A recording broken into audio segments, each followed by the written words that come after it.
কেকের লেয়ারে লেয়ারে ক্রিম সেটআপ করে ক্রাম কোটিং করব সুন্দর মতো।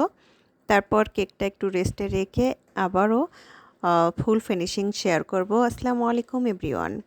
কাছে বা দূরে, দেশে বা দেশের বাইরে যে যেখান থেকে ভিডিওটি দেখছেন, আশা করি সবাই আল্লাহর অশেষ রহমতে অনেক অনেক ভালো আছেন ও সুস্থ আছেন। শেয়ার করছি একটি ভ্যানিলা ফ্লেভার কেকের ক্রাম কোটিং এবং ফিনিশিংটা। আশা করি আপনাদের ভালো লাগবে। তো এখানে কেক বোর্ডে বেশ খানিকটা ক্রিম সেটআপ করে নিয়েছি। তারপর কেকের ফার্স্ট লেয়ারটি বসিয়েছি। আমি এখানে 6 ইঞ্চি রাউন্ড মোল্ডে কেকটি বেক করে নিয়েছি। আর বোর্ডটা নিয়েছি আমি 8 ইঞ্চি।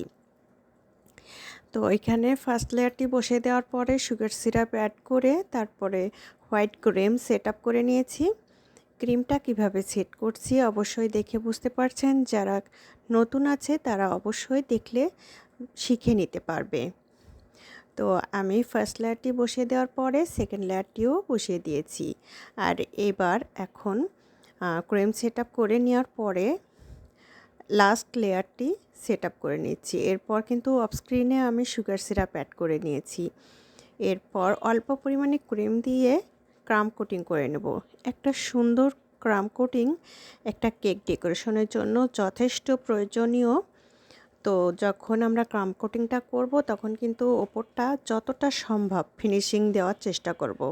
আর সেক্ষেত্রে কেকের স্লাইসগুলো যখন সেট করব তখন এমনভাবে সেটআপটা করব যেন নিচের লেয়ারের সাথে উপরের লেয়ারটি সুন্দরভাবে মিশে যায়, সেইভাবে সেটআপটা করার চেষ্টা করতে হবে। তাহলে ক্রাম কোটিং করার সময় খুব বেশি এবড়ো-থেবড়ো হয়ে থাকবে না, আর কম সময়ের ভিতরে ক্রাম কোটিংটা সুন্দর মতো হয়ে যাবে।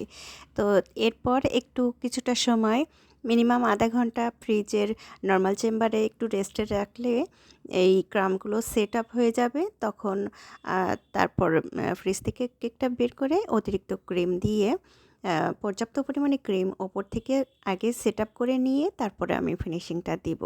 আর ফিনিশিংয়ের কাজটা স্ক্রাবারের সাহায্যে সাইডটা করব, যাতে করে খুব দ্রুত প্লেন একটা স্মুথ ফিনিশিং এসে যায়। আর ওপরটা আমি প্যালেট নাইফের সাহায্যেই ফিনিশিংটা আনবো। তো সেক্ষেত্রে প্যালেট নাইফ দিয়ে যখন আমি ফিনিশিংটা আনার চেষ্টা করব তখন কিন্তু একবারেই হয়ে যাবে না।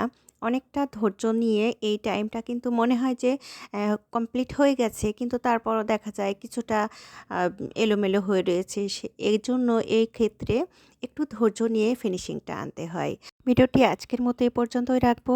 ভিডিওটি ভালো লাগলে প্লিজ লাইক, কমেন্ট, শেয়ার করবেন। আর যারা ইউটিউব চ্যানেল থেকে দেখছেন তারা প্লিজ আমার চ্যানেলটি সাবস্ক্রাইব করে দিবেন। পাশে থাকা বেল আইকনের অল নোটিফিকেশন অন করে দিবেন।